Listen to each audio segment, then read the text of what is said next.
Greetings, friends of typography.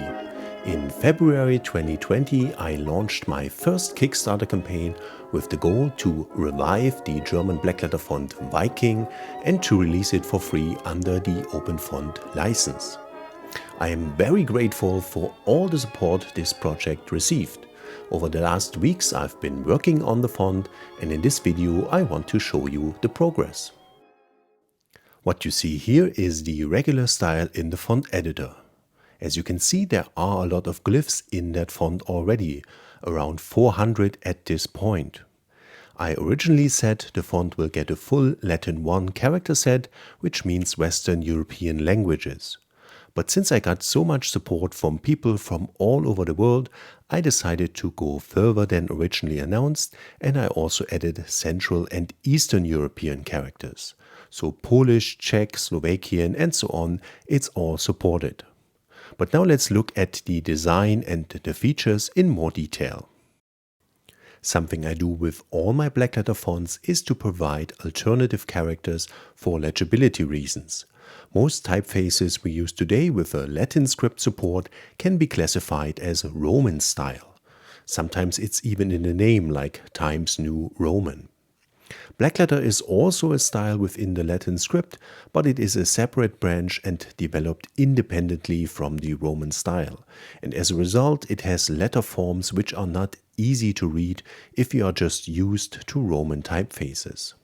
So my blackletter revival fonts have both the traditional blackletter shapes as well as alternative designs which follow the design principles of the Roman style. Creating those letter forms is always an interesting challenge because Roman letter forms will always look a little bit out of place in a blackletter font. So it's a matter of finding a good balance between those two categories. For example, blackletter fonts create hardly any white space and therefore usually don't need any kerning. In a Roman font, T plus E requires kerning to fill the white space under the T. But the blackletter T doesn't create that white space. The same is true for all the letters with diagonal strokes. Interestingly, these legibility concerns are not a completely new phenomenon. 100 years ago, German type designers were also experimenting with ways to bridge the gap between blackletter and Roman.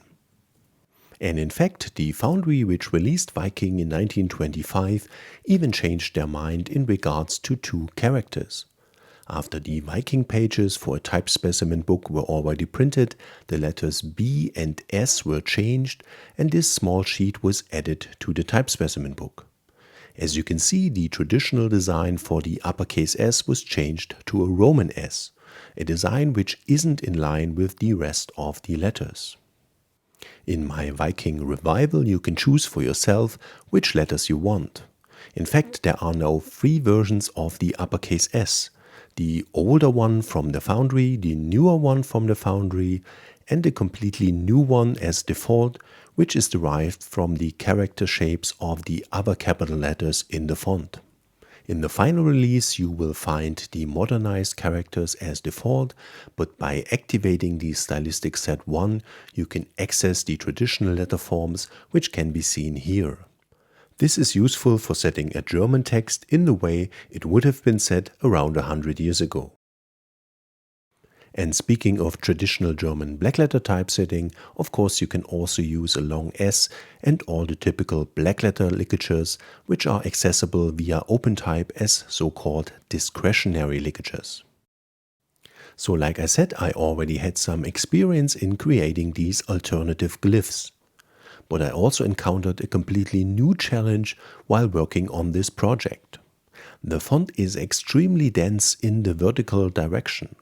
The space for ascenders and descenders is unusually small, so all the diacritics necessary for the German alphabet aren't sitting well above the X height as usual.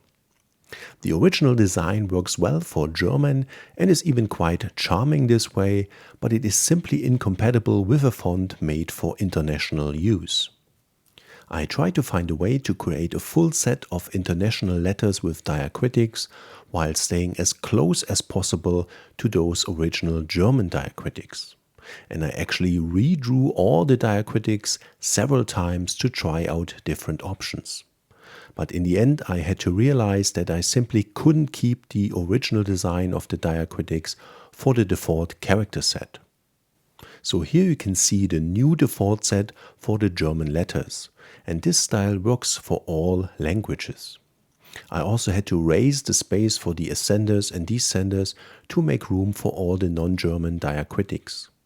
So the proportions of the lowercase letters changed slightly, but the overall appearance of the design remains the same. But again, if you want to use the font as it looked 100 years ago, you can do that by turning on the stylistic set 1. At this point, every character is drawn, all the spacing values are set, and so on. In theory, the font could be released, but I will still go through several iterations of refinements now.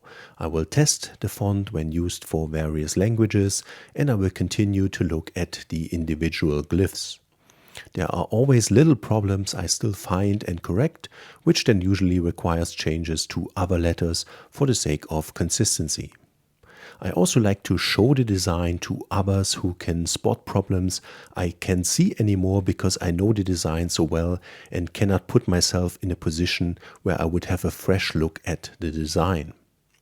Speaking of that, if you have any feedback, feel free to comment below the video. It's much better to make changes now than to push updates after the release when the font is already installed on thousands of devices. The development is still on schedule. The Kickstarter supporters should receive the font in May 2020, and the final public release is still planned for July. And after this base font is finished, I will start working on the inline version of the font, which will be exclusively available to the supporters.